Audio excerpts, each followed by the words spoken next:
लोकसभा निवडणूक लढवण्याच्या चर्चांवर आता नाना पाटेकर यांनी स्पष्टीकरण दिल्याचं दिसतंय। अनेक पक्षांकडून ऑफर, मात्र निवडणूक लढवणार नाही असं त्यांनी स्पष्ट केलेलं आहे।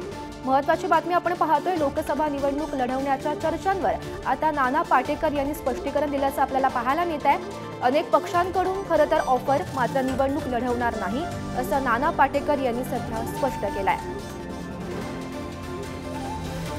म्हणजे मला खूप ठिकाणून मी निवडणूक लढवणार असं येतंय, फक्त मला ते कळलं कुठून लढवणार आहे तो बरं होईल।